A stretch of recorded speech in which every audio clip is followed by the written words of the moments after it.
Anish Rangwala sir, Secretary of Organizing Committee, and Gajanan Adhav sir, Member of Organizing Committee. Now I would like to request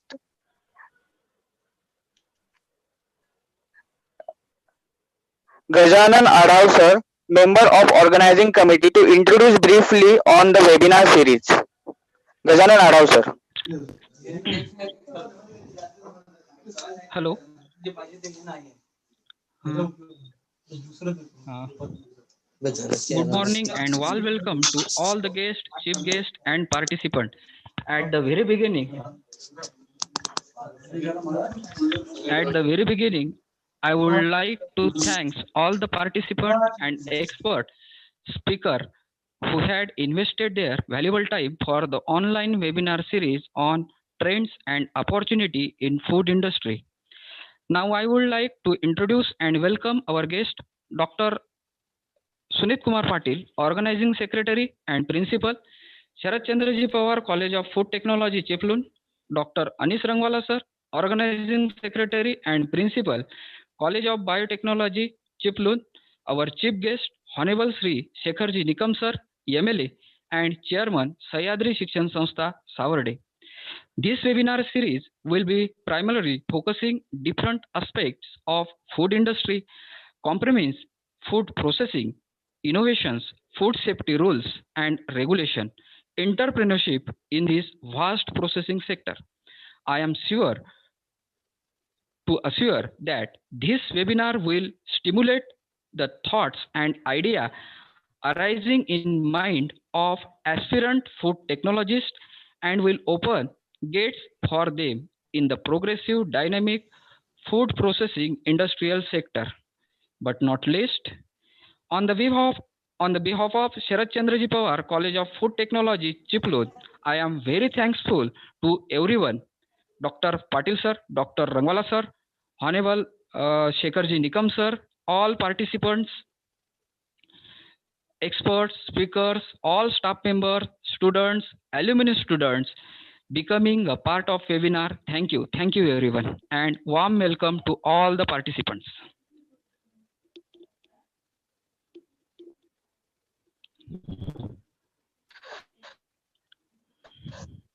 Hello, Thank Sid. you, Gajanan Adhav sir. Now I would like, yes sir. Continue. Yes. Thank you, Gajanan Adhav sir. Now I would like to take opportunity to invite the Secretary of Organizing Committee and Principal of Sharat Chandraji Pawar College of Food Technology, Chipun, Dr. Sunit Kumar Patil sir, to express his mindful thought and introduce our participants to Sharat Chandraji Pawar College of Food Technology. Dr. Sunit Kumar Patil sir.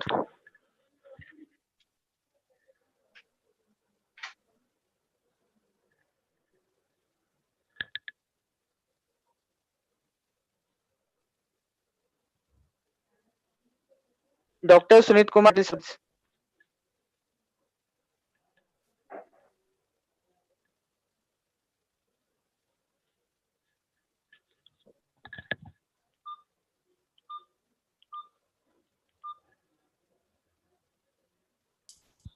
Hello. Hello. Yes Hello sir. sir. Good morning. Good morning, sir. I welcome you all for this webinar, Trends and Opportunities in Food Industry, were organized by SP College and on the behalf of college as well as Sahyadri Shikshan Sanstha. As you all know, we are celebrating the World Food Day on 16th of October every year. And we used to celebrate this World Food Day by organizing an exhibition of various hundreds of food products, as well as the competition regarding the posters and all. But right now, due to this coronavirus pandemic situation, we can't do it in person. So in this situation,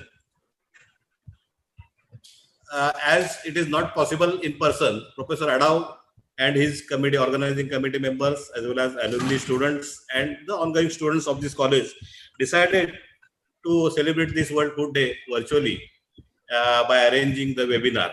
And the excellent idea was put forth by Professor Adao and his team. And within a period of 10 to 15 days, very short period, they all managed very nicely. And now we are ready for the show. So I'm happy that the response for this webinar was very overwhelming. Within a day, more than 500 students or other participants registered for this seminar. That is very proud thing. We have invited various reputed personalities as an expert to guide, to share their ideas, their views in the food industry for our benefit.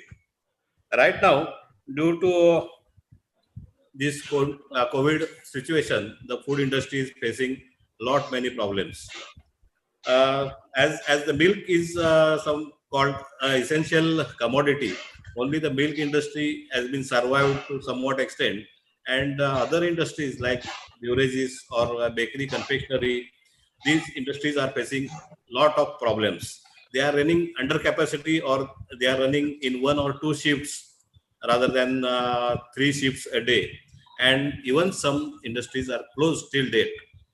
That has been created a lot problem. The production is lower and creating unemployment to the youngsters. So as we cannot come together in person due to this pandemic situation, we have provided this virtual platform for exchange of ideas, experiences from these experts, which will be beneficial for the future entrepreneurs or the future food technologists like you all. So the post-COVID boosting of this food industry is the need of our. What are the trends? What are the opportunities post-COVID in the food industry will be discussed thoroughly in this webinar. And I request you all to take the advantage of this webinar. You may ask questions to the experts and in the question answer session, so that you can gain some experience, gain some tips for your future. So I congratulate the organizing committee members, Professor Adao and his team, my staff members, the alumni and the students of this college for organizing this webinar in a very short period of time. I wish all the best for this webinar, and I am sure that it will come out of a fruitful result. With these words, I will conclude, and I will extend my best wishes for successful conduct or successful organization of this webinar. Thank you. Thank you very much.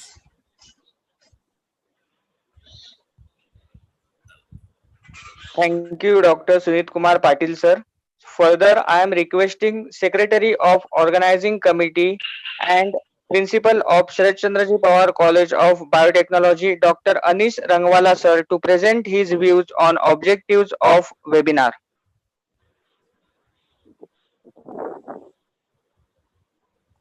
Dr. Anish Rangwala, sir. Good morning to everybody. Can you hear, sir? Yes, sir. Yes, sir. Yes, sir. Yes, sir. A very good morning to everybody. For today's inaugural program of webinar, we are fortunate to have with us our beloved Honorable Secretary Vikram sir, MLA of Chiplun Sameshwar, and Chairman Sayadri Shikshan Samstha Khavadi. I heartily welcome him on this occasion. I welcome our respected Sunit Kumar Patil sir, Organizing Secretary and Principal, Sharat Chandra Pawar College of Food Technology, Chittoor. I also welcome all the eminent speakers of the webinar topics. I also welcome all the participant industrialists, scientists, principals, teachers, and student friends. Food is our prime need. Our country is a major producer of cereals, grains, and pulses. We are also leading in fruits and vegetables production.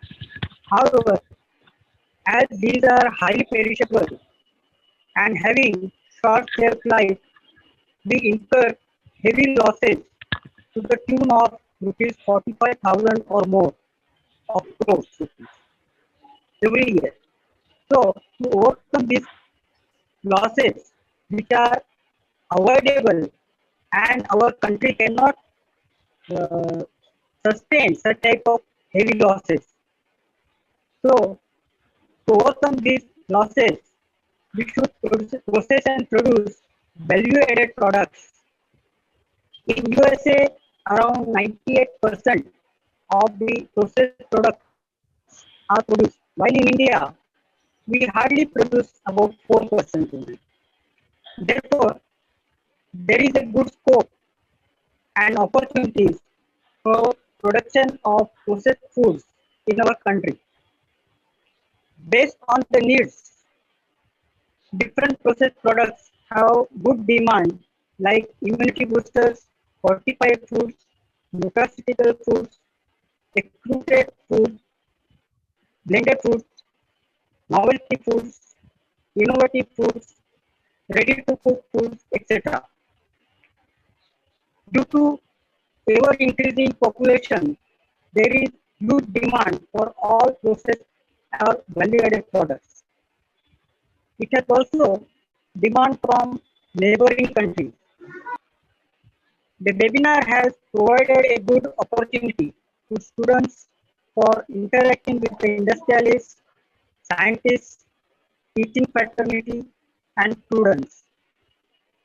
I heartily thank organizers for giving me opportunity to speak before you. I wish all the success for the seminar or webinar and hopeful that some useful recommendations will emerge out.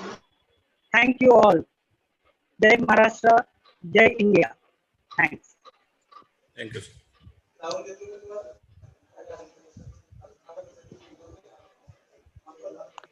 Thank you, Dr. Rangwala sir. As rightly said by Dr. Rangwala sir, we need to move toward manufacturing of processed products. So during our webinar session, we will be getting guidance on processing of these food products. Further, now finally, before moving toward the end of opening ceremony, I am pleased to invite our chief patron, sitting MLA of Maharashtra Legislative Assembly and chairman of Sahyadri Shikshan Sanstha, Mr. Shekhar Nikam sir. I am requesting Shekhar Nikam sir to address the participant and enlighten our mind with his precious nectar like words. Shekhar Nikam sir, please. Hello hello हा येतोय hello. हा आवाज येतोय sir हा येतोय. हो हो देतो सरांकडे देतो पण ते एवढं लगेच आपण केलं म्हणून ते लगेच उद्या होईल एवढं सोपं काम नाही. 2 मिनिटं शुभेच्छा देतो वाढायला वटफूट यांनी सेमिनार बोला बोला सर.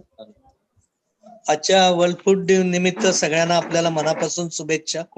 खूप चांगल्या पद्धतीचा उपक्रम तुम्ही सर्वांनी मिळून, माझे विद्यार्थी असतील, इतर इंडस्ट्री मधले काही आपण सर्वजण असाल, अत्यंत चांगल्या पद्धतीने आपण हा उपक्रम केलेला.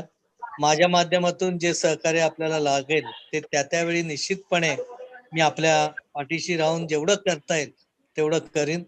आज कोविडच्या माध्यमातून बेकारीच्या समस्या वेगवेगळ्या ठिकाणी खूप मोठ्या पद्धतीने होत आहेत. सरकारी नोकऱ्या मिळत नाहीत, बाकी सगळ्या अडचणी तर तुम्हाला सगळ्यांना माहिती आहे. तर ह्या निमित्ताने आपल्याला प्रोसेसिंग इंडस्ट्रीमध्ये थोडं लक्ष देऊन जर आपण वर अजून काय करता येणं शक्य असेल त्या गोष्टी आपण करू. तुमच्या निगडीत जर पवार साहेबांच्या माध्यमातून काही प्रश्न असतील तर ते सोडवण्यासाठी सुद्धा मी प्रामाणिकपणे प्रयत्न करेन. पुन्हा एकदा तुम्हा सगळ्यांना मनापासून धन्यवाद आणि शुभेच्छा देतो की एक चांगला उपक्रम तुमच्या सगळ्यांच्या माध्यमातून आज आपण पार पाडतो. आपला माहिती आहे नेहमीच आपण फूड डे खूप मोठ्या पद्धतीने साजरा करत आलेलो, पण कोविडच्या माध्यमातून यावेळची परिस्थिती लक्षात घेता तो आपल्याला ज्या प्रॅक्टिकली जेवढ्या पद्धतीने करायला करू शकलो नसलो तरी तुम्ही सगळ्यांनी एकत्र येऊन एक चांगला उपक्रम आजच्या दिवशी केला, त्याबद्दल पुन्हा शुभेच्छा देतो. धन्यवाद. हॅलो हॅलो हॅलो हॅलो ठीक आहे, सिद्धराज. हाँ सर. हा कर. Thank you, Shekhar Nikam sir, for your valuable and Hello. nectar-like words. Hello Now, yes, Adav sir. नाही काही नाही बोल. I would like to request all participants to put the mic on mute whenever not required. So now I would like to again thanks all our chief guests, all speakers, researchers, and all participants who had joined us through this virtual webinar series. Uh, Moving further towards our actual program of webinar series, I would like to request my colleague Miss Gauri to begin with the further proceedings. Miss Gauri. Yes, sir. Hello, good morning, and very warm welcome to everyone the online webinar series on trends and opportunities in food industry, organized by Sharat Chandraji Pawar College of Food Technology, Tripur. Before proceeding further, I would like to introduce myself. I am Gauri Bhotle, pursuing a bachelor's degree in food technology from Sharat Chandraji Pawar College of Food Technology, Tripur. And now, I would like to introduce the anchor of today's session and the alumni of our college, Mr. Siddharaj Ravindra Patil. Mr. Siddharaj Ravindra Patil has completed his bachelor's degree in food technology from Sharat Chandraji Pawar College of Food Technology in the year 2015 and his post-graduation study in supply chain management studies in 2016. He has resumed his career in Mondelez India Foods Private Limited, Thane, formerly known as Cadbury India Limited, as quality assurance of for Cadbury Dairy Milk, Oreo biscuits, gems, and leakables. Presently, he is working as a corporate quality assurance auditor in Global Consumer Products Private Limited and is certified FSMS ISO 22000 2018 lead auditor. He has total 4 years of experience in chocolate, confectionery, and biscuits. So now I would like to ask Mr. Siddharaj to take over the further proceedings. Mr. Siddharaj, sir.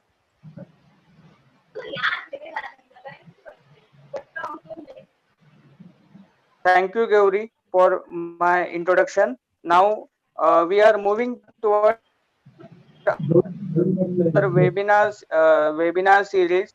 So first webinar of our webinar series is on new opportunities and challenges in chocolates and confectionery for Indian market. This webinar will be presented by our honorable speaker, Mr. Prakash Jagtap, sir. I would like to give short introduction of Mr. Prakash Jagtap, sir. Mr. Prakash Jagtap sir has completed his MSc in Food Technology from Central Food Research Institute, Mysore in year 2014. Mr. Prakash Jagtap sir has overall industrial experience of 15 years in chocolates and confectionery sector. Prakash Jagtap sir is currently designated as head of product development India subcontinent in Barry Callebaut company. Previously, he was working as a national R&D manager for foods and beverages in Global Consumer Products Private Limited. Prior to that, Mr. Prakash has served in Nestle India Private Limited as an application manager and as a quality assurance executive in Coca-Cola Company in year 2006. Mr. Prakash has has played a crucial role in development of products like Love It Choco Spread, Love It Choco Crush, probiotic eclairs, and he has been part of successful installation of production line for moonfills and muffins in Bauli India Limited. He is trained in Italy over the technical requirements of center field moonfills. Prakash sir has played a vital role in commissioning of Greenfield project and had led innovation and renovation project in chocolate category like Munch, KitKat for Nestle India Private Limited. And on cherry on cake is that Mr. Prakash Jagtap has led the project of probiotic eclairs, which is the first of its type in India. So now I would request Mr. Prakash Jagtap sir to continue with his presentation on new opportunities and challenges in chocolates and confectionery for Indian market. Also, I would like to request all participants to mute their speakers. Along with this, at end of the session, we will have a question and answer session in which participants will be able to raise their queries and ask question. So I would like to request Mr. Prakash Jagtap sir to begin with his presentation. Yes, thank you very much, Siddharaj, and a very warm welcome and a good morning to everyone. I hope I am audible, Yes, sir, you are audible. Siddharaj. Yes, sir, you are audible. Okay, thank you. Just before that, I'm just trying to start the screen sharing, but it is saying that the host has disabled attendee screen sharing. Just a minute, sir. Let me check. Let me check.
Prakash, sir, can you please check once again?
Okay, okay.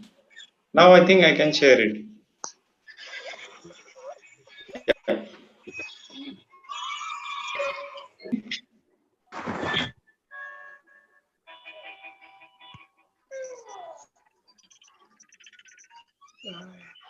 Hello, Sidraj.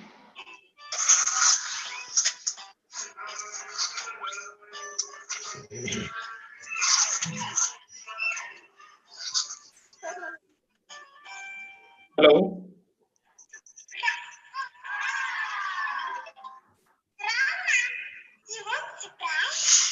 Yes, sir, it is visible now. Yes, audible.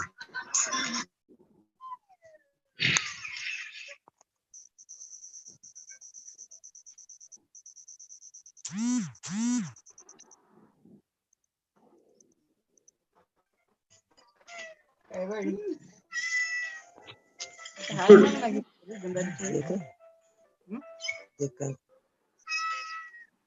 Okay. So before going to the presentation, thank the management and the organizing committee this opportunity for the to be with you all, the students, the teachers, and the management team. So indeed, it is a very pleasurable moment for me to be associated with you.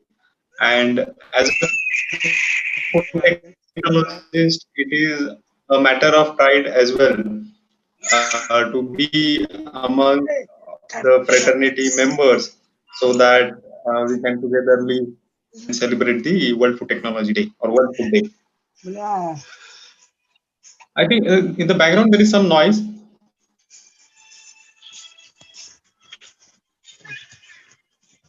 I would say host to mute all the other participants. Many May I of them request are not aware. to mute the microphones?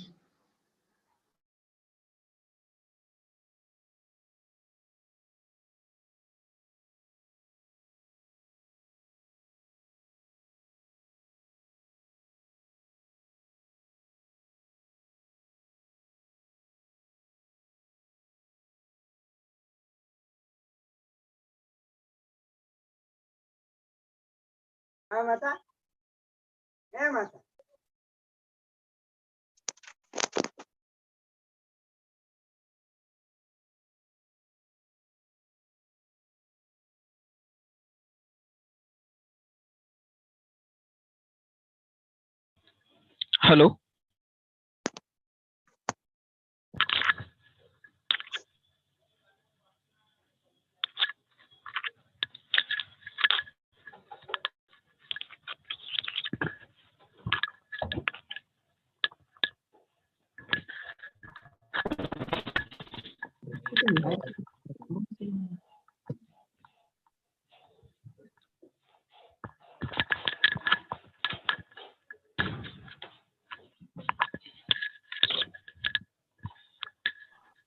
Hello. Hello. Audible, sir. Hello. Okay. Yeah, yeah. Okay. Thank you. Hello. Hello. Hello. Yeah. Can you hear me now? Yeah, yeah, sir. Okay. Continue yours.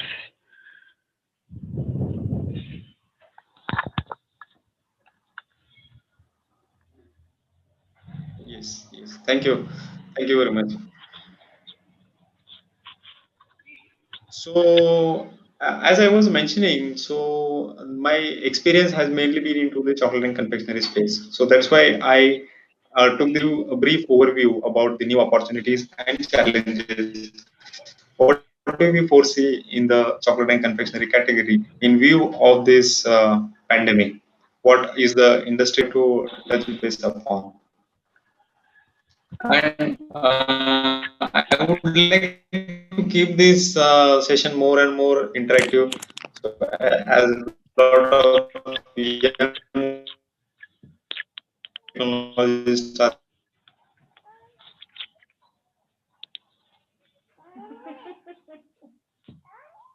there, so in between we can have some question and answers. Also, maybe you can participate in the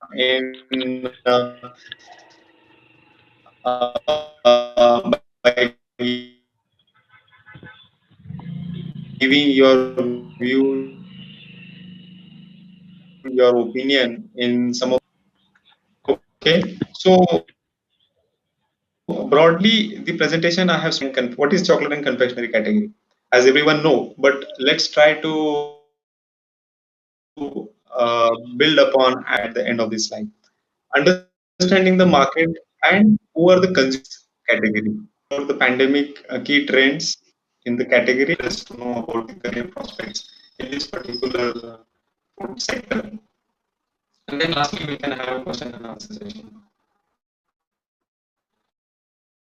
But in between also, it is good to interact. Otherwise, it's like just I'm talking to the computer, to the screen, and don't get any response. So in between, definitely I would want to have some interactions as well. Okay, so what is chocolate and confectionery? I can imagine a virtual presentation kind of a thing to keep the session interaction. But I will try my best to keep it more engaging and more interesting, as it is the chocolate and confectionery category itself is about pleasure, about enjoyment, about spreading happiness in the world. You can see there are some pictures into that. Now, if you see the first picture, okay.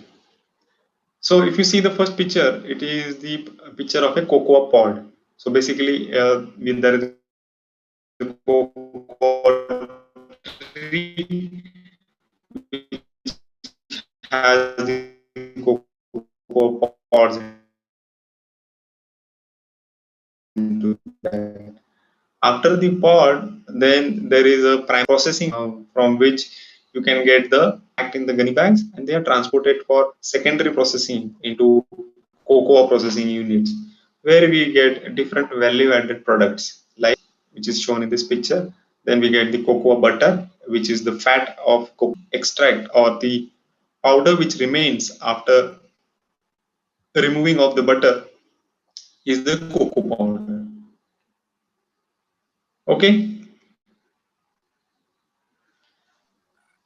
All right. So what is chocolate and what is confectionery? So that's the basic and the fundamental question that will come into your mind. So broadly, how do we define chocolates? So chocolates are pure chocolates which contains the original cocoa solids into it. Now, as I mentioned, it can contain the cocoa mass, cocoa butter, and cocoa powder. So the product which is prepared using these ingredients along with other commodity or other bulking ingredients like sugar, flavors, milk powders, certain emulsifiers will be used into it. That develops or that brings into gives it a shape, and that we call it as a chocolate. Now, there are different types of chocolate like milk, dark, white, and the recent innovation that you must have read in the market or couple of companies have also launched that is ruby chocolate, and that is as I am being associated with this particular company called Berry Calibu, so they are the only manufacturers of this particular chocolate. Then in the chocolate segment, we will see certain pralines and truffles, so which are basically molded having center filling into it, and there is some value addition done to that by addition of some nuts and some inclusions. So these are basically bite-sized chocolates to have during your free time or whenever you want to feel refreshed at that time. The third segment would be the assorted and the gifting segment. So, but on the festival seasons, you see people gifting or the chocolates and confectionery products. So there is a lot of an opportunity in the assorted and the gifting segment also of chocolates. Now then the second segment is about the confectionery. So confectionery consists of compounds. So now as you know, or as I had previously explained, the chocolates are made out of the pure cocoa solids ingredients.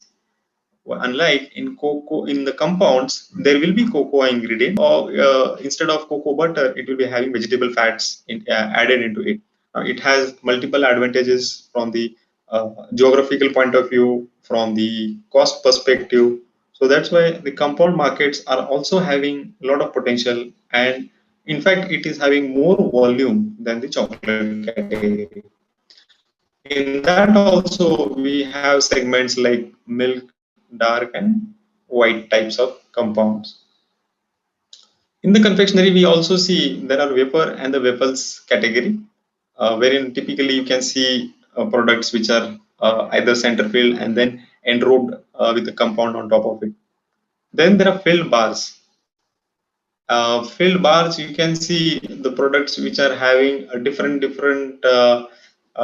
components and also having different textures around that. So it can be examples having a nougat, caramel, and then a coating of a compound or a chocolate on top of it. The fourth segment in the confectionery category is the pan category. Now here typically you will see we can take any base or any center around. It can be either a nut, either a cereal, a puff cereal, like an extruded snacks, and then you coat it around with a compound. And in order to make it then further heat stable, a sugar coating and a glaze is also given to give a good shine to that. Now, I would like to pause here and ask questions around like or to interact with you. If you can give some examples to me in order to understand that you are with me in order to understand this product category. So, can you tell me some examples in the wafer segment to your mind in the wafer category? So munch, maybe. Maybe you can. Yes, good. Munch, Perk is there. There is a product called Snackers, Kit Kat. and also global consumers have a product called Chocowich. Yes, thank you. Kit Kat is also there. Very good. So, can you give me examples of filled bar? What are the products? 5 star. It has nougat, it has caramel, and then the coating or enrobing of it. Sneakers. Exactly. Very good. 5 star, bar one, or a Mars bar. And segment, which category, which products come to your mind?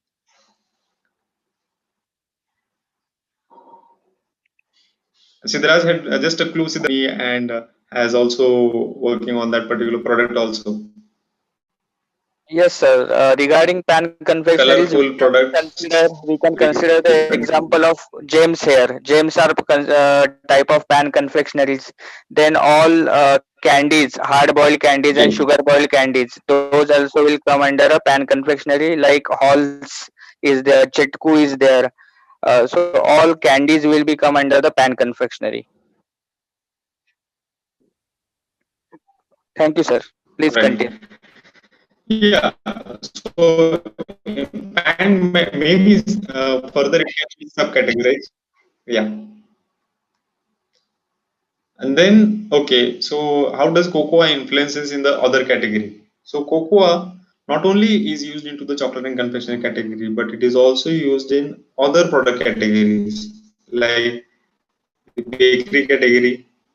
You can see examples of biscuits, center filled biscuits are there, or coated biscuits are there. Then ice creams. So in ice cream also you can see a lot of ice creams are now coming up with chocolate coating or compound coating. Then there is breakfast cereals, products like Kellogg's and all, who are having cocoa variant also into that or a chocolate variant. In the beverages segment, also a non-dairy beverage having a chocolate or cocoa powder integrated into it. And then, as you know, the traditional sweets, a lot of traditional sweets could be like son papdi. So they are also having a chocolate variant built into it. So as you can see, so cocoa has an influence on the entire food category. It's very pleasurable moment for to be associated with this category. So as you can see, so without cocoa, so there will be no chocolate and confectionery product, and indirectly other categories also would be impacted because of this. So how do we derive the definition of a chocolate and confectionery? It is a preparation of cocoa products like a cocoa powder or a cocoa butter. So you can see the full forms of those acronyms that I have put into the slide. And that is made from to form either a liquid, a paste, or in a block form. It is, and then it is used for production of different value-added product, either in the chocolate and confectionery category or into other food products. Clear? Okay. So a question to everyone. So which is your favorite chocolate and confectionery product? So maybe here I can request Siddharaj to, or maybe I can pause here for 1 minute so everyone can type their favorite chocolate and confectionery product in the chat box, and let's see which are the top 5 products that we can come across amongst this audience. I'll just wait for a minute here and then continue.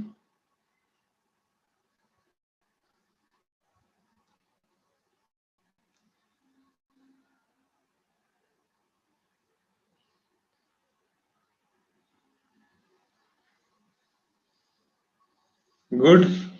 So answers have started coming in. Siddharaj, maybe you can then populate, categorize it into either a chocolate or a confectionery product, and that we can see at the end how what does this particular audience like? What are the typical trends around? Yes, sir. Definitely, sir.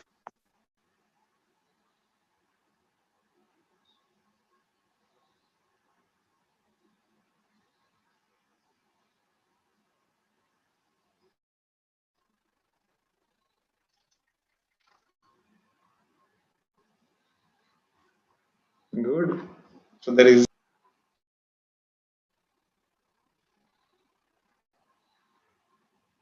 a lot of chocolate lovers I see in this group. Oh, dark fantasy also.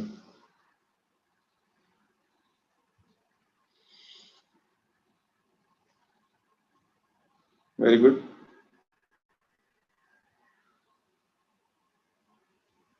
Ah, there is a eclairs lovers as well.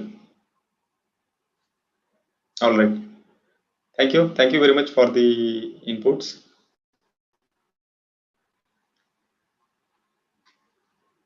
Okay, now moving on to the second content. What is the market perspective? So we are seeing the consumption of chocolates and confectionery products in the region. So as you can see in this graph, on the x-axis you can see the compounded annual growth rate, what is being shown for the past 5 years, and then on the per capita consumption basis. So you can see it is on the y-axis, it is ranging from 0 to 3 kg. Hello,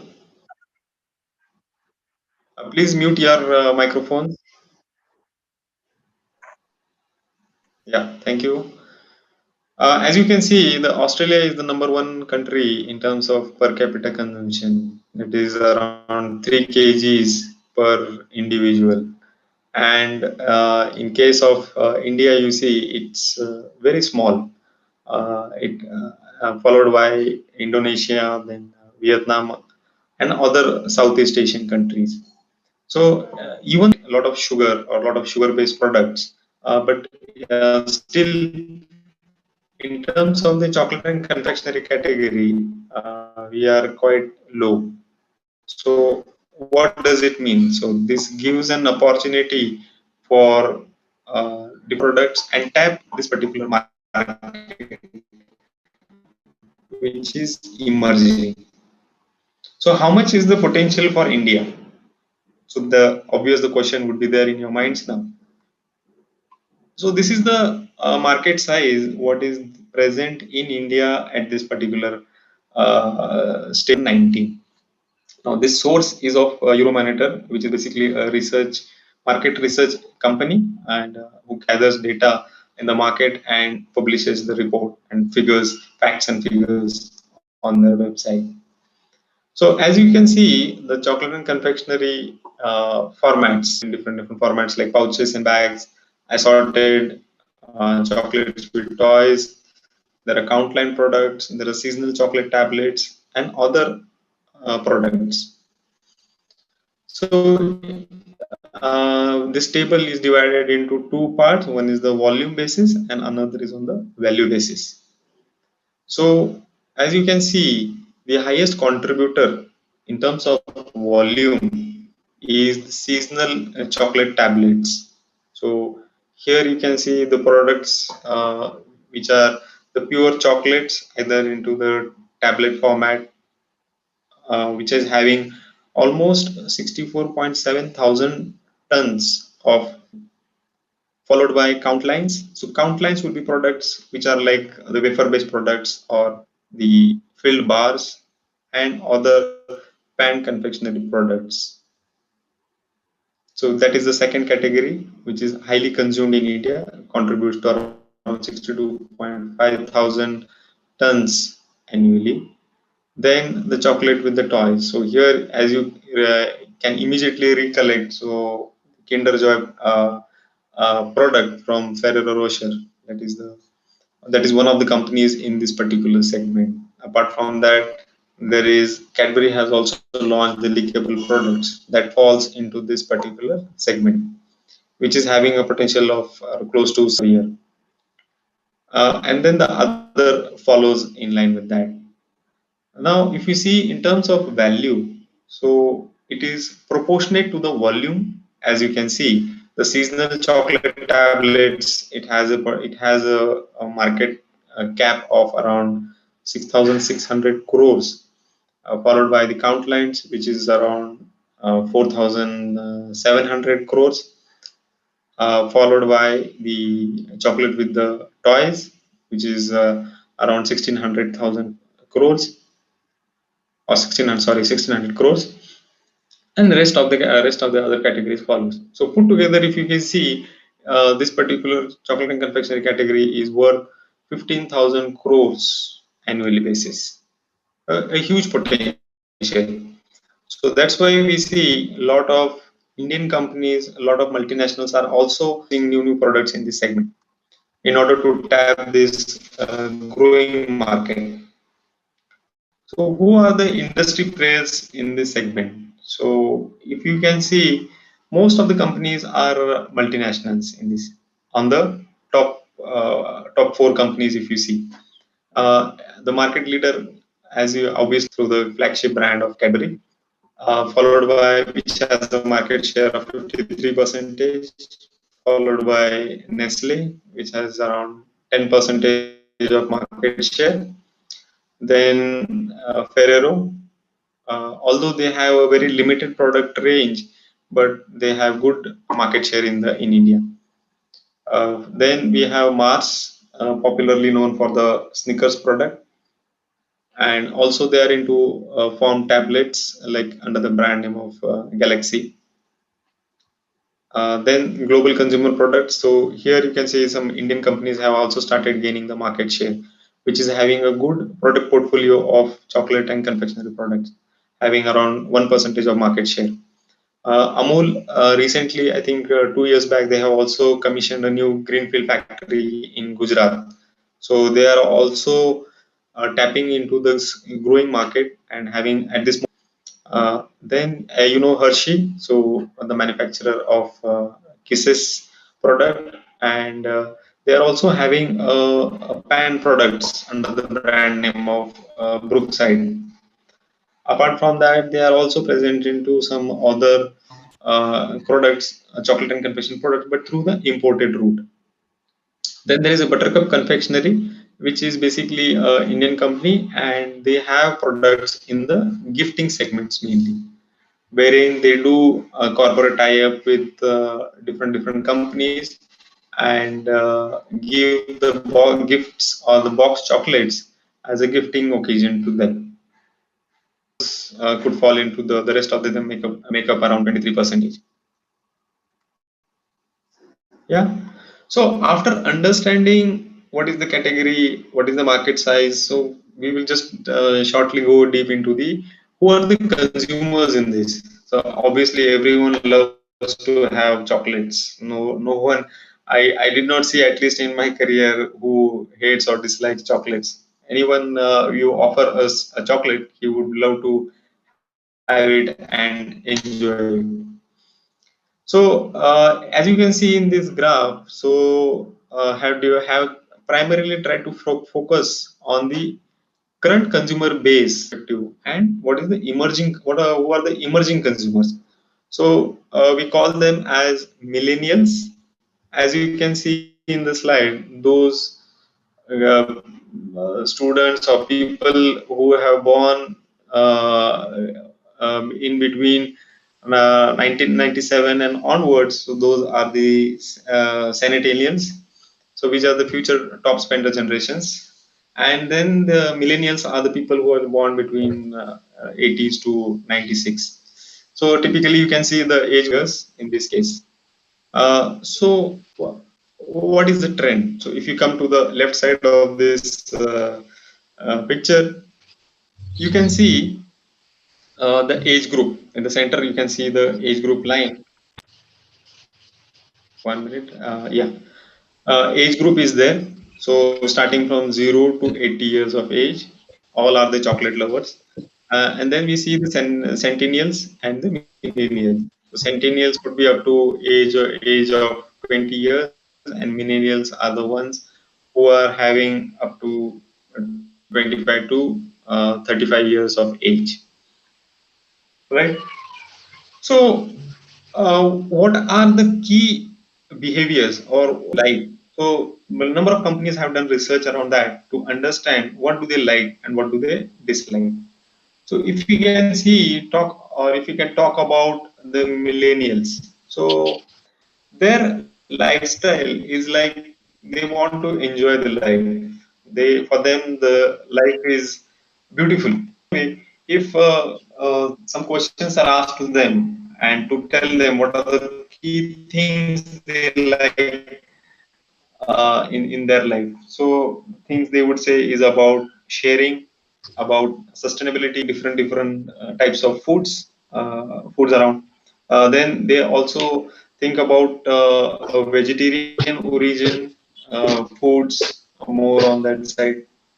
So this is the uh, a group of people who will be classed or categorized into this segment. Then there are centennials who are the upcoming or the future top spenders from the marketing perspectives. So who are those? Those are basically digitally active people. So you will find them present across all the social media platforms, whether it is Facebook or Twitter or any other chat platforms are there. So what are their likings? So those are the people who want to experiment. They are the people who want to do adventurous things. They will be very much open to go out and try something different, something new which they see in the market. Some new food product is coming, so they won't hesitate to go and try it around. So this is the kind of the consumer base which is there around. All right. Now, the core of the topic is the pandemic. So how it has impacted the industry and what are the challenges which are being foreseen.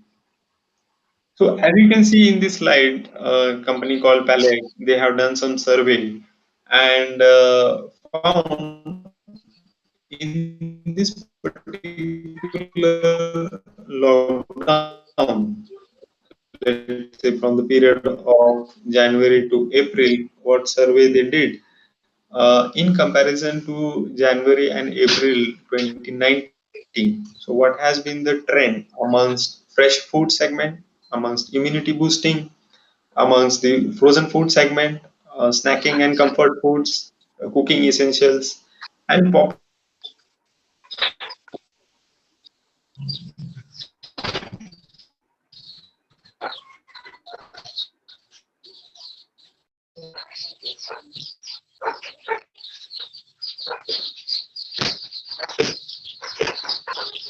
amongst the QSR chains or the quick service restaurants chains.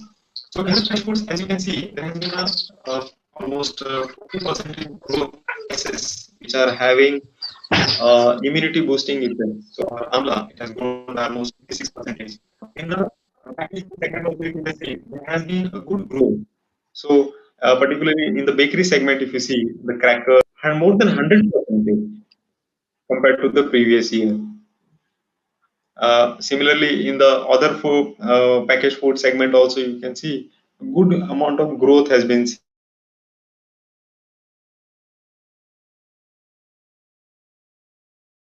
Similarly, garlic that has also picked up.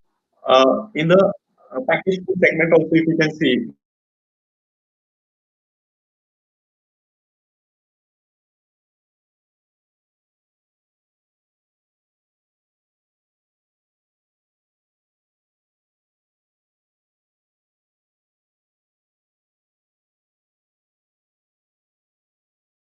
growth in that.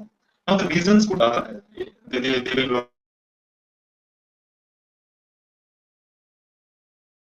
want to have it during their in the absence of inability to move outside. So for that purpose, a lot of buying had happened around this.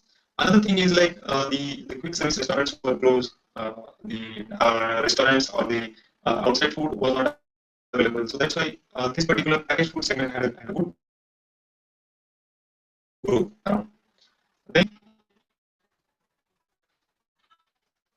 moving on between the plant and animal protein products, number of growth has been seen into growth of the plant-based protein foods products like mushrooms and and also trend there was an increased trend in vegetarian in the animal based protein segment. You can see the eggs, chicken and fish, they have grown marginally except for eggs, but there has been a very marginal growth in the non-veg segment, while we see the complete decline in the seafoods and okay, you are with me?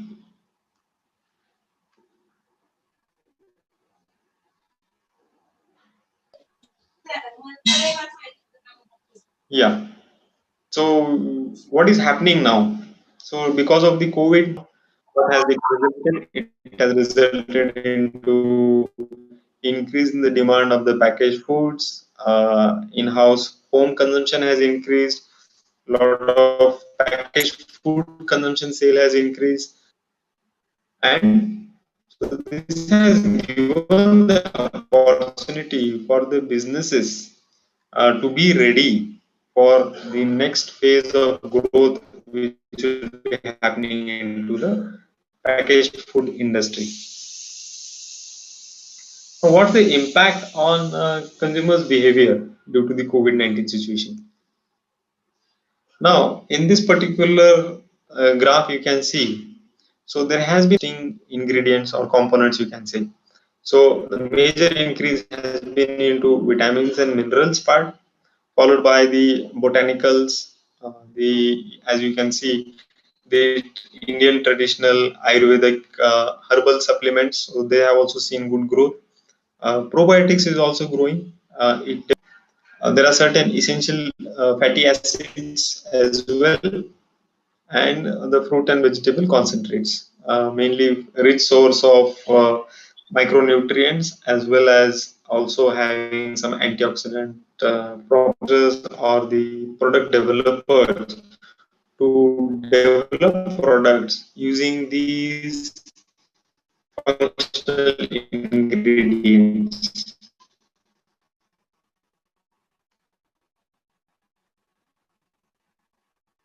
Okay. Now, we in this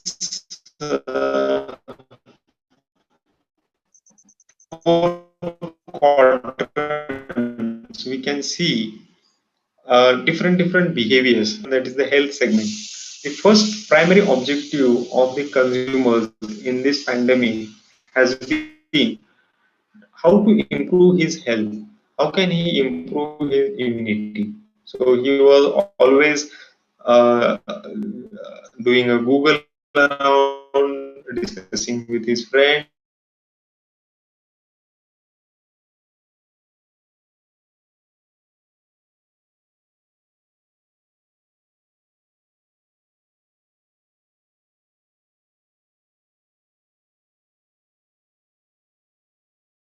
discussing with his family, and also of his family around. Now, the another impact which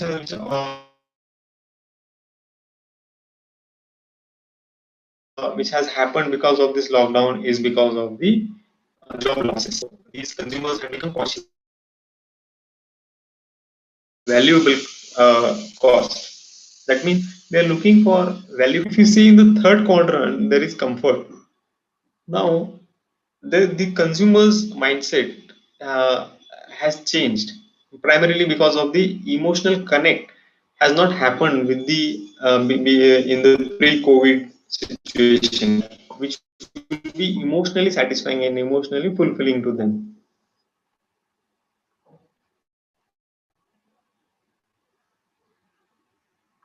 Hello.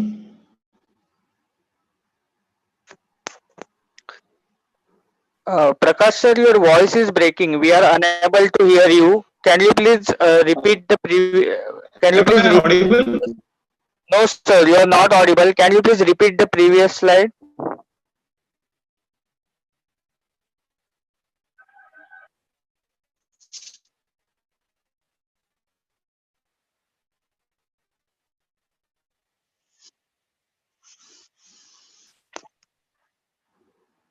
Okay.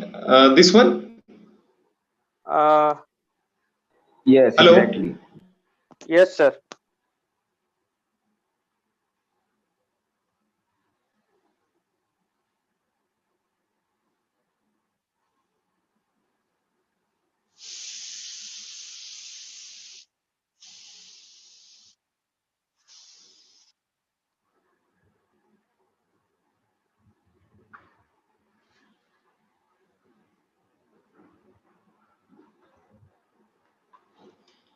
Yeah. Yes. You are with me or as an okay, so that I know I'm audible and the team is with me. Yeah, okay, sir. Now you are audible. Now you are Hello. audible, sir. You can continue with this slide.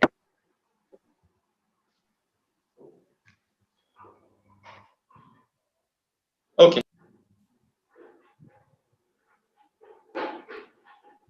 Yeah. So in between, Siddharaj, you can just give a nod, saying yes, yes, we are with you. And Yes, sir. otherwise, Definitely. I will keep on talking, and later on realize, oh. So maybe I can repeat it again.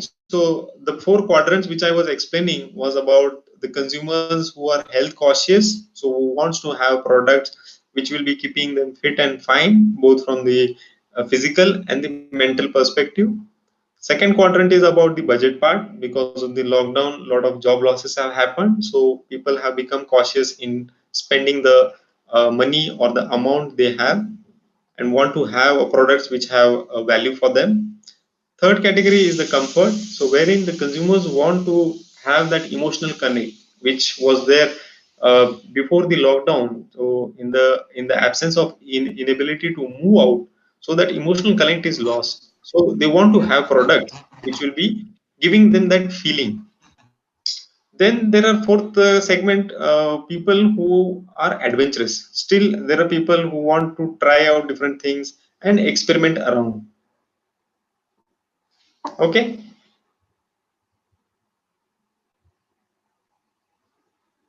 Okay, sir. Okay. Yeah. Then what are the growth drivers in this case? So the first point is creating a superior eating experience. Now these growth drivers I am presenting it from the product developer point of view, from a R&D perspective. So we have to create a product in order to cater and meet the expectations of this changed situation or changed behavior of the consumers. So we have to create a product which is giving a superior eating experience. Second is improve upon the indulgence and giving pleasure.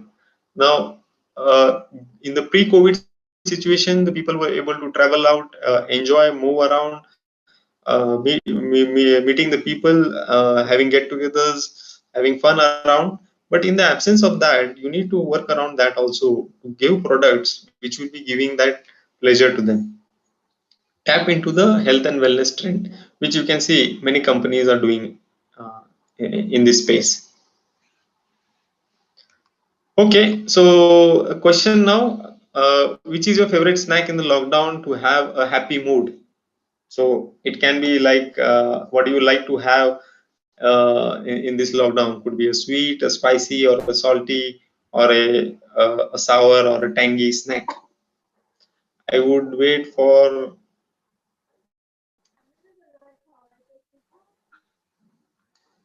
1 minute till the time you chat in the comment box, and then we move on.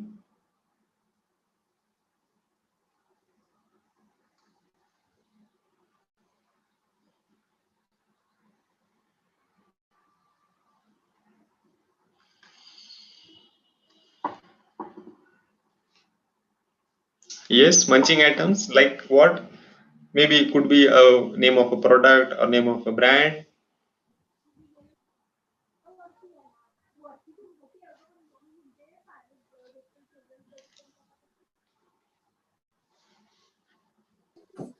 Spreads, good. Spreads are the very convenient product at this moment. You can have it with either a bakery product or any other snacking item.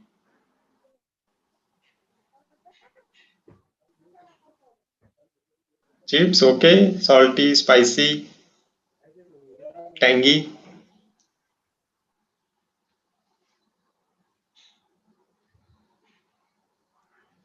Siddharaj, later on you can just capture which are the top five snacking items that is liked in this audience. Yes, sir. Definitely. I will capture those. Yeah. Spicy. Wow. Cake, cornflakes, bar cakes, good. Yeah, in the absence of all the fresh bakery products, so consumers have shifted towards the packaged bakery products like cakes and brownies. Oh, rice puffs. Nitin, in confectionery product, which product? Like it's a very broad category as we have seen in the previous slides.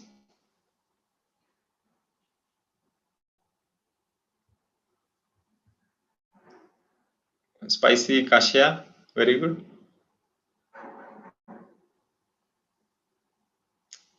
Diluted beverages like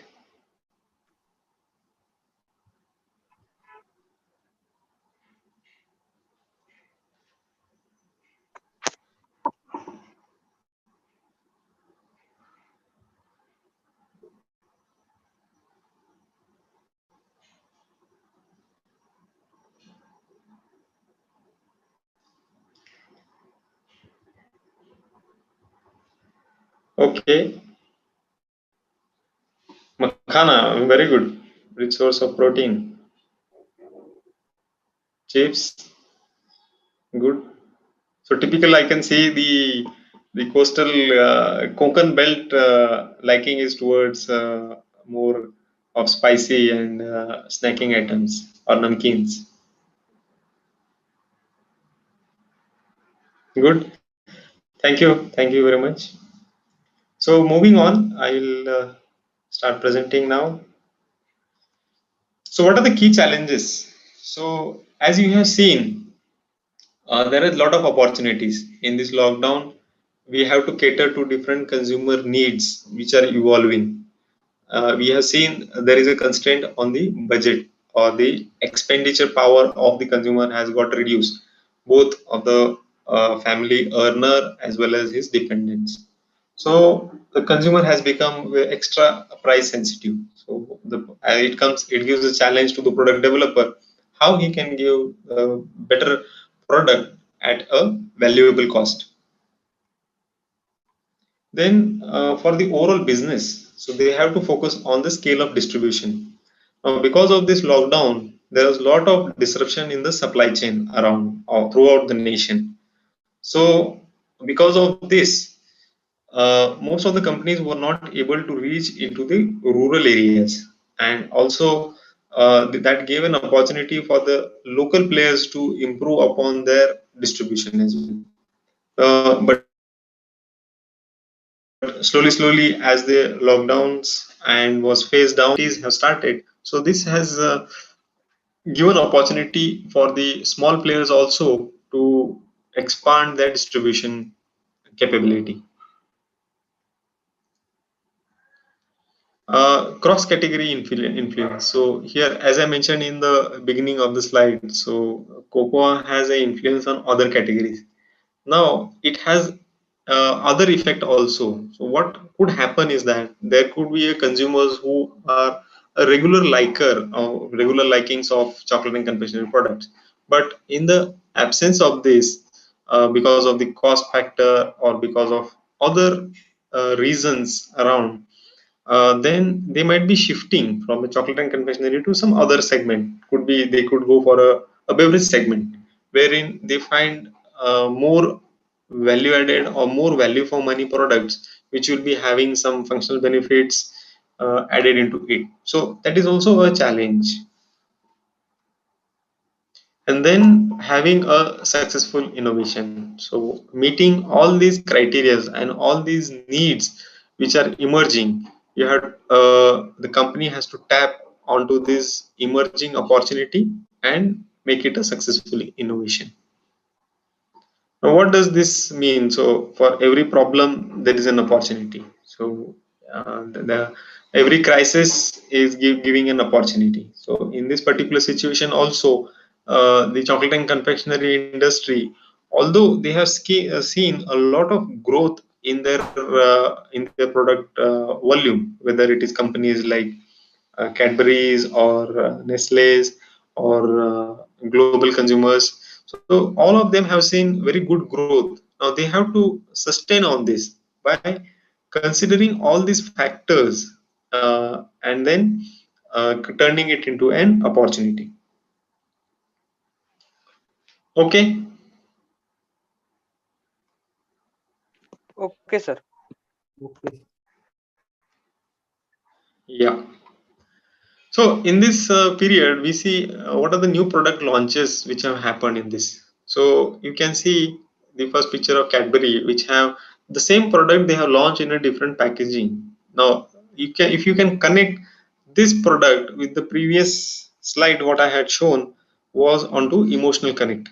So the consumers or the brand needs to be emotionally connected with the consumer. So that's why they launched a product with a differentiated packaging of saying thank you to the corona warriors who are there into the field. Then there are products in the extrusion segment. This is basically a center filled pillows launched by Cadbury's Bournvita, having a chocolate filling and a cocoa-based cereal shell, a breakfast item basically. So this was the emerging need of the consumers. In the absence of inability to go outside, so people have started consuming at home, and a lot of growth has been seen into this extruded cereal category. You can see as a market leader in chocolate and confectionery category, Cadbury has also ventured into other near food categories like bakery category. That is by launching of centerfield cookies and focusing more on its distribution. Similarly, they have launched centerfield cookies with the coating of a compound on top of it. This is basically to tap onto the emerging consumers. Then in case of Nestle, we can see they have launched imported products. Basically having some inclusions into it. So the dry fruits like almonds and pistachios and hazelnuts. There is also on the health and wellness part, the Indian company called Little Goodness. So they have launched prebiotic chocolates. So wherein they are having some source of fiber added into the chocolate. Uh, as you can see, new products like Snickers having a peanut brownie variant into it. ITC Fabel, they have launched a ruby chocolate, which is a innovative offering. In the next slide, in the health and wellness space, you can see many companies like General Mills under the Nature Valley brand have launched a granola bar or an energy bar. Nestle has launched the brand called Yes with a energy and a protein bar. There are also products around from with different nuts and inclusions. Yoga bar is I think very well known for their energy bars for different levels of protein content into that. Similarly, Right Bite, which is also another company called Natural India, they are also having good range of health and wellness products. And there is extra nutrition product also for the fitness freak people who are having doing gymnasium and around. As you can see, also there is a very short trend on ethnic flavors. So, a company called Duke of Delhi, they have launched different flavors having Indianized variant into that. Spreads market is also growing, so a lot of companies have launched spreads around that to tap the growing market. On the probiotic food also, we can see a lot of products. In fact, global consumers is also having one of the eclairs product in the pipeline for launching with the probiotic eclairs. Also, we see a lot of innovation happening with the ruby by coating of ice cream with a ruby chocolate. There is a bulk market which is upcoming for the compounds and the slabs because of the home baking experience that consumers want to have. They have started buying the bulk formats of chocolates, either a milk, dark, or a white chocolate, and preparing different dishes around that. So consumer wants to play around, wants to enjoy the home baking with the chocolate as well. So that market is also evolving. Okay.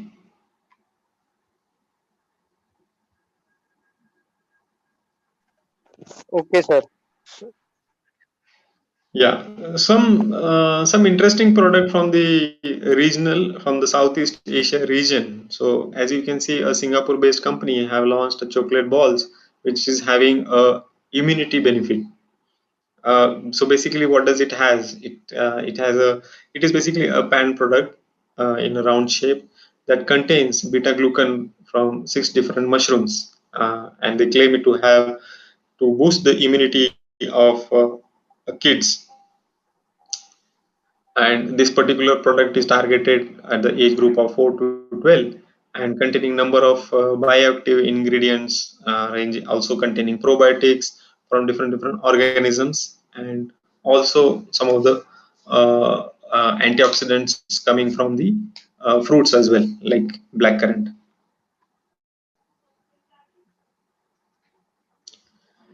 Okay, so now time for a question. So can you think of innovative chocolate and confectionery product you want to have it or you want to develop in that? So we'll just wait for 2 minutes. And you can just post it in the chat box.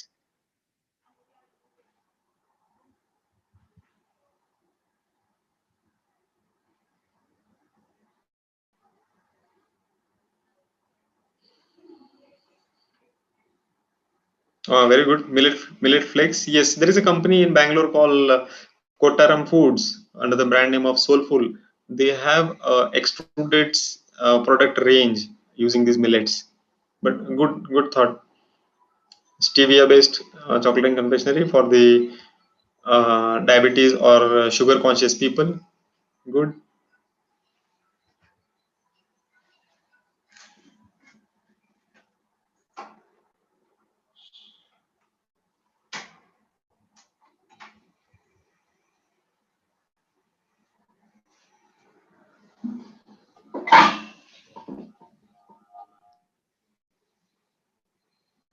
Multigrain, yeah.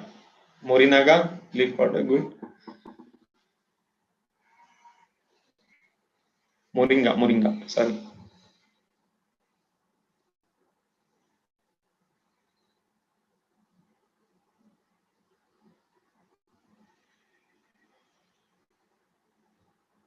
Good. Chocolate shots, which could be having a calculated amount of vitamins and minerals to give a daily dose of the as per the RDA for the kids or the different age group people. Good idea. Chia seeds and quinoa based foods. Good.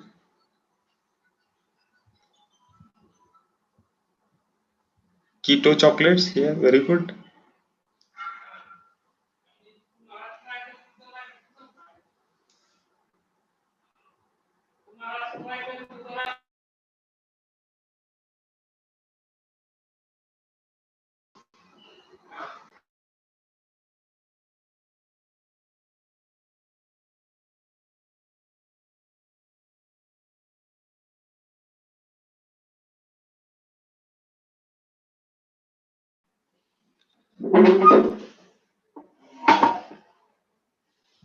Huh. Okay. Yeah, cocoa butter. We can take this question now or maybe later. Yes, sir. We will take it later. Yeah. Thanks. Yeah, good. We have good number of innovators and good to know your liking. Thank you. Okay, so we'll move to the presentation now onto the next topic of career prospects.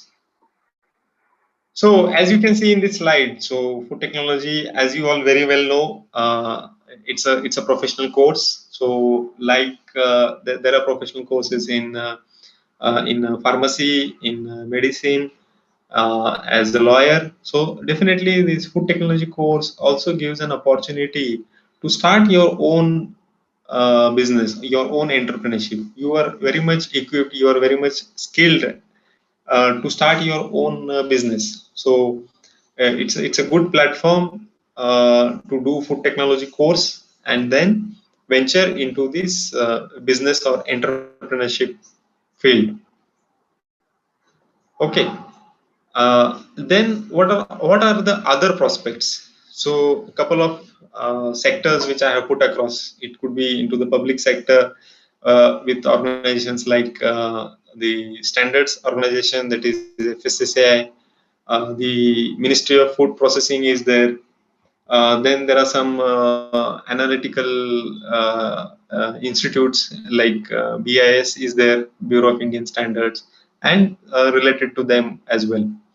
Then there are research institutes. So there are both national level institutes as well as state level institutes who are into research and development activities and also doing extension activities both for the farmers as well as for the industry. So institutes could be like NDDB, National Dairy Development Board. Then CFTRI is there. IFPT is there. Then there is an institute called NIFTEM. So they have activities around research and development, and definitely there are career opportunities in that field as well. Then private sector, I would say it's the largest contributor of job opportunities for the young and budding food technologists in India.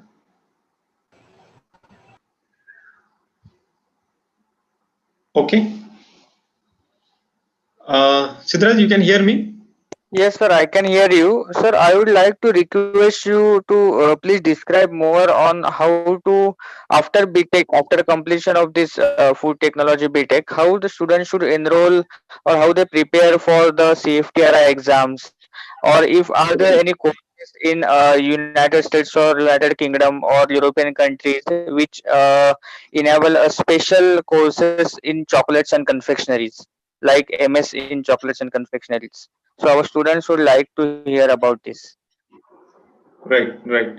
So definitely on to one aspect is on to pursuing the higher studies, and higher studies will lead you to the after graduation, then either a master's degree and then followed by the doctorate as well. So for masters, as Siddharaj has also mentioned, CFTRA is one of the national institutes, but now NIFTAM is also upcoming. Then there is IFPT also.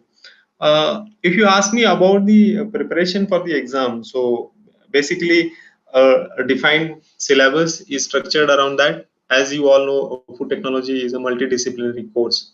So it has courses right from the basic sciences to the engineering and technological aspects as well.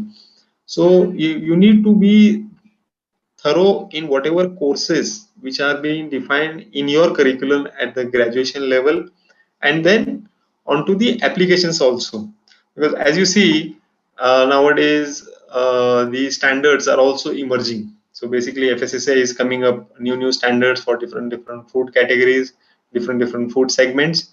So in line with that, I see a lot of questions are also asked around that. So how much is the awareness of the student on the practical things, or the industry oriented aspects, I would say. So you have to be aware of the recent notifications, recent publications, what these authorities are publication or publicizing. Then also from the BIS also time to time certain standards are released. So there will be certain questions around that. Yeah. Yeah. Okay. Moving on to the private sector. As I mentioned, it's the largest job creator, and the field is open for the different food industries. And in that also, it opens opportunity for different departments. Could be research and development, or into the operation side, like in production, or into the quality department role. There is also techno-commercial opportunities available for people who wants to be into the market, wants to be into the core sales area through some ingredient manufacturing companies, like it could be a semi-finished product, or a flavor company, or a color selling company. So those kind of opportunities are also there. Onto the expat type. Okay, so before coming to the expat, onto the international opportunities for higher studies, I think there are a lot of institutes in Europe who are offering world-class programs on food science and food technologies. So the couple of universities which I can remember is the University of Leeds, then the Wageningen University from Netherlands. The Leeds University is based out of UK, and then there are certain institutes in yeah, USA as well. I am forgetting those names. I know a few of my friends had done their masters as well as doctoral fellowships from the American institutes. Maybe later on I can pass on the information to Siddharaj, and then he can share it with you. Okay. The next cluster of opportunities, what I had put is the expat. So, meaning as a food technologist, you can venture into go abroad and start working into the countries which are emerging or developing like ours. Business opportunities, seeking an entrepreneurship opportunities, as I mentioned earlier. And then there are consultancies also, companies which are evolving nowadays. So particularly companies which are around auditing and certifications. So their opportunity emerges. Then there is a teaching field also, as a lot of research institutes, a lot of educational institutes are coming up in India, considering the food processing industry as a sunrise industry. So there also opportunity as a lecturer. That opportunity also emerges. Now, if you see on an industry perspective, so opportunity could as a fresher at an entry level, you can be recruited as an executive, where your main objective is about the learning onto the industrial aspects involved into that. The second is about experienced. So as you grow in your career, so you will also grow in your designation. So maybe from an executive you will go as a assistant manager or a manager level, so wherein a responsibility will be there upon you to contribute towards the role that you are performing. And here also you have to keep exploring and keeping yourself updated about the new developments whichever are happening in your particular category or your core segment that you are working into. The third E is about the expert. You become an expert in the area, and you become a head of the department. You are being considered as part of the management role in the company, and your decisions will be having an impact upon the growth of the business. Yeah. This is in short about the career prospect which I could think of. Yeah, so now we can have the question and answer session. Yes, sir. Thank you for this wonderful session. Now we will begin with the question and answer session. So, sir, we are having some selective questions. The first question that how to incorporate stevia as a sweetener to replace sugar in confectionery chocolate products. So this is basically on requires information on stevia. Yes. So indeed, you can see there is a lot of opportunities in this space for reduced. People want to have chocolate, but because of its negative impact on the sugar, people are not able to have. So there are products using stevia. So there, if I remember, for uses of stevia, it is having an intense sweetness. So in order to use that, you have to manage the dosage as well as compensate it with some other bulking agent. Could be like a maltodextrin and other milk compounds to balance out onto the recipe part, and yeah, develop a good product around that. It quite possible. You can see commercial products also available with stevia.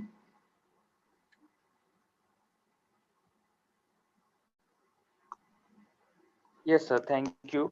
Then, sir, we will move to the next question. So, this is question is related to the probiotics. Sir, actually, the participant wants to know what are the probiotics and how they function, and what is the application of probiotics in chocolate industry. Okay, very good question. So thank you for asking this. In fact, I got an opportunity to work with the product. So basically there are prebiotics and probiotics. So what is prebiotics? Prebiotics is basically the food for the gut organism. So in our intestine, or in our maybe in the large intestine and to the small intestine, a lot of bacterial load is there in that. So what does this bacteria do? They feed upon these micronutrients and fiber rich ingredients, and they develop products in the process of their growth, which is beneficial for our health. Now, these prebiotics, now it needs to be studied specifically. So, a lot of research has happened around this. So, what kind of a microbial load is there in our organisms? Now, that varies from individual to individual, from gender to gender, from geography to geography. So, a lot of companies are researching around that. Let's say for a person who is of an Indian origin, staying in a particular locality. These are his habits and these are his food consumption popular items. So, in line with that, that particular microbial load has been built into his system, into his body. So, after identifying that and supplementing that in the on a regular basis, it helps in sustaining and growth of the organisms which are already present in that particular individual in order to keep him fit and fine. Let's say this particular information will be helpful when he is not feeling well, or he is having some loss of emotional connect or some mental stress. In that particular situation, this will be helpful for him to overcome and come out of that. Now this is in short about prebiotics. Prebiotics could be like some fibers or some complex carbohydrates which will be acting as a precursor for growth of these organisms. Now, coming to the next part, that is probiotics. Now, probiotics are already organisms in a dormant form, like it could be in a spores form, which can be administered or supplemented through some carrier food product. It could be like the classic example is the curd.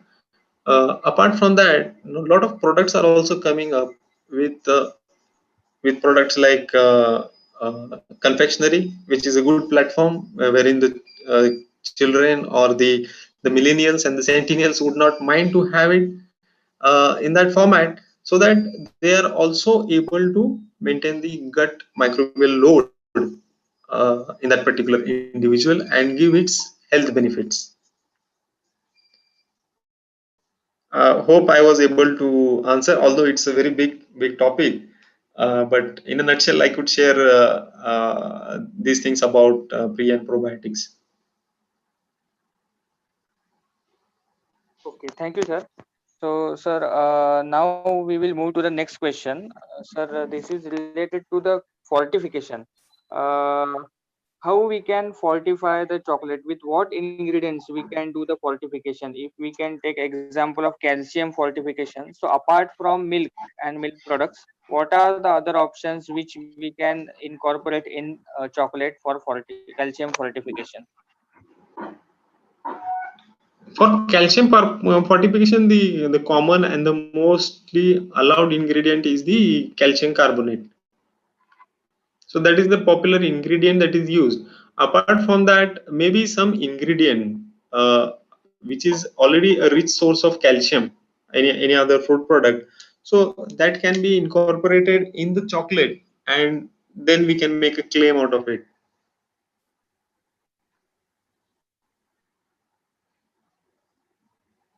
Yeah. Right, sir. Right. Absolutely right. So moving to next question, one of our attendant participant has raised a query regarding cocoa powder. They want to know the difference between natural cocoa powder and alkalized cocoa powder, and why there is a necessity of alkalizing this cocoa powder. Okay, very good question. So, as the name indicates, so natural cocoa powder is obtained by the natural process of extraction. So, meaning what happens is once the cocoa beans are there, cocoa beans are then when they crushed after removing the shell, we get the cocoa mass. Now, the cocoa mass, when it is passed through a filter press, so to extract the cocoa butter, you get the cocoa butter, and the extract what remains is the cocoa powder. So that as such in its form, native form, becomes the natural cocoa powder. Now, in order to boost the flavor intensity, so meaning like increasing the cocoa-ness, the alkalization process is done. Now, as it is a separate process involved into that, so a lot of catalysts are used in the process, and processing aids like sodium hydroxide and potassium hydroxide are used in that at different levels and concentrations to get the desired cocoa flavor intensity. And then also in that also you have different levels of alkalinity, depends on what kind of flavor intensity you want, and what kind of color shade also you want. So depending on the dosage of these processing aids, you can define what sort of a alkalized flavor cocoa you want. So examples could be like you see the Oreo biscuit, which is a black color. So it is a highly alkalized cocoa powder. In between, if we see, there are some products could be like Snackers or Perk, wherein the coating compound what is used in that. So with a in order to give a high intensity of cocoa, so medium alkalized cocoa powder is used into that in order to overcome the flavor and the taste of the wafer component into that.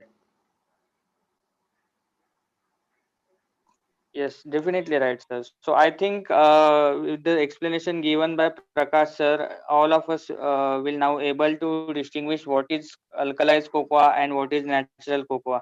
So basically, it will be alkalizing will be for increasing the intensity of color and flavors. And sir has also given the example of this Oreo biscuit. So Oreo is a dark biscuit. So that is exactly correct example because alkalized cocoa powder is used in that. So that was exactly a correct example of alkalized cocoa powder uses. So moving to the next question, uh, we are having a question regarding entrepreneurship in chocolate. So this is a question regarding entrepreneurship. Is franchising possible in chocolate industry, and how shall it be carried out?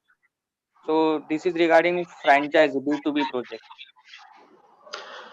Yeah, industrial opportunity could be on an individual basis as well as collaborating with some other company. So definitely that is a possibility. You need to collaborate or engage with the companies who are willing to do third party for them. It could be only for pure chocolates, or it could be associated category like bakery and chocolate or confectionery. Together they can go, and yeah, definitely I don't think there is a concern. So but the challenges in that case would be like whether the company is willing to invest in that particular region, what is the level of investment that is possible from your side. Do you have a market in your region, or in your network, do you have a strong market for them to come and invest with you? Do you have any new innovative idea or a product in your portfolio or in your pipeline that you want to develop, which will attract them to come and work with you? So definitely there is an opportunity, but it, as you can understand, it takes a lot of efforts and hard work to get connected with these companies to do the franchising activity. Yes, Yes. definitely right, sir. So now we will move to last question of this session. I would like to request my colleague Gauri Bhosle to. She is having a query regarding pigging technology. So Gauri, please go ahead with your question. Sure, sir. Sir, I actually want to know significant benefits of pigging technology in confectionery industry. Okay. So pigging is one of the cleaning technology. So what happens is that uh, if we have to go in detail about that, during the changeovers. So let's say you are in the chocolate manufacturing process. In one run, you are producing a milk chocolate, and after producing the milk chocolate, you have to produce a white chocolate. Now there is a difference in terms of color as well as in terms of taste for both the chocolate. So, in order to avoid minimum interference and minimum changeover impact, so the technology what is used is called as a pigging. Now, what is it basically? So, it is basically a small pipe in pipe kind of a mechanism, wherein a small instrument or a cleaning I would say a cleaning ball. Yeah, cleaning ball is there, which will pass from the origin, right from the origin to the end of the pipeline. And this pigging is mainly applied into the pipeline system only. Rest all system like whether it is a refiner or it is a conch which is involved into the chocolate manufacturing technology, that can be cleaned by physically accessing to those areas. But the pipeline system, you cannot clean it because they are completely locked. There is no possibility to open in between. So that's why this cleaning ball is introduced at a high pressure. Basically it is under pneumatic pressure. So from the point of origin, from where the chocolate flows to the point of usage to the end, so that there is no carryover of the chocolate from the previous to the next run. Okay. Yeah. Yes, right, sir.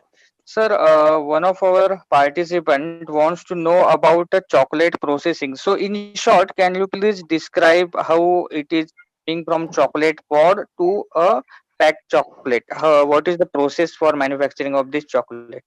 In short, sir.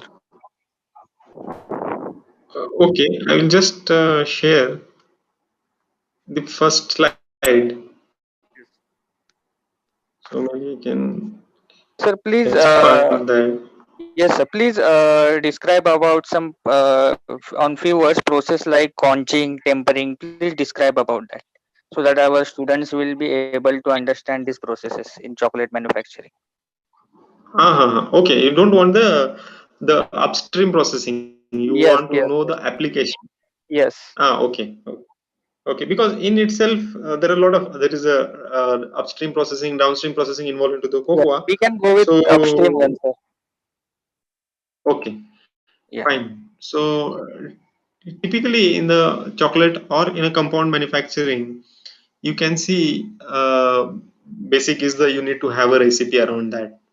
And typically, if you'll see, there will be commodity ingredients like sugar, milk powder, and the function and the key ingredients like cocoa powder, flavors, and emulsifiers. Basically, these five ingredients would be required. Now, depending on the chocolate, also one or two ingredients would be vary. But once you have this particular formulation ready, you will be passing it through a mixing process. So, the first step would be to mix these ingredients to bring in homogeneity in that. After mixing, they are passed through a refining process. Now, this is the proven and the traditional method which is used for manufacturing of refined compounds or chocolates. Now, what happens in the refining is that the particle size, let's say the highest particle size present in this formulation is sugar, which would be in the range of 1.2 to 2.2 millimeters. And you have to bring that from, imagine, from 2 millimeters to 25 micron, because the smoother the chocolate, it would be good in terms of the melt in mouth, and the release of the flavor is also good in that case. To achieve this, there are refiners are there. Alternatively, there is also a ball milling technology, so wherein stainless steel or metallized balls are there in a vessel, and they will be mixed in that for a defined period to get the desired particle size. After getting this particle size, then they are passed into a conch. What happens into a conch? Now, conch in itself is a process to transform a dry mass of these refined flakes into a liquid chocolate. Now, in that also, it's a temperature controlled vessel with an agitator into that, and for different periods for different time, it is conched in order to integrate all these ingredients together, which are there in the basic recipe, to remove any of the abnormal or off notes which are coming from the cocoa or other ingredients, and then get a good chocolate or a compound that you can use it for the end application. This is just in nutshell. Yes. Thank you very much, sir. So I hope all the participants who has raised the queries might have satisfied with the answer given by Prakash sir. So now I would request my colleague. Uh, Yeah. Just before that, Siddharth, I would just Yes, sir. end my slide by Yes, yes. giving Okay, the okay, sir. famous quote of Definitely, sir. our former president, Dr. Abdul Kalam, Yes, definitely. wherein, yeah, and he really, this thought has remains in my mind every time, because learning is a journey and it continues, whether you are at an entry level or you are at an expertise role. So, what does this thought say? So, learning gives creativity. Creativity leads to thinking. Thinking provides you knowledge, and knowledge makes you great. Really, every word has a, and every sentence has a very great meaning into it, and that's why I get a good inspiration from this thought. With this thought, I thank you and wish you all the best in this food journey, and also wish you a happy World Food Day for 16th October. Thank you very much. Yes, thank you, sir. Thank you, Prakash, sir. Now, I would like to request my colleague Miss Gauri to go forward with the Thanksgiving presentation. So, finally, I would like to take this opportunity to place on record a hearty thanks to Mr. Prakash Jagtap sir for sharing his everlasting knowledge and guidance that he has extended to all of us at this session. I also thanks to Mr. Siddharaj Patil sir for their enormous cooperation in organization in hosting of this session. Well, ladies and gentlemen, an event like this cannot happen overnight. So, yes, I also cannot thank everyone enough for their involvement and their willingness to take on the completion task beyond their comfort zones. This guidance would definitely help us to make our futures bright. Thanking you all, your anchor, Ms. Gauri Bhosle. Also, I would request you to join the next session of our webinar on food safety in food industry at 2 p.m. Once again, thank you all. Thank you all. Thank you, Prakash, sir. Thank you, Adav, Thank sir. you, Siddharth. All bye. Enjoy. Thank you. Yes, thank you, sir. Yes, thank you.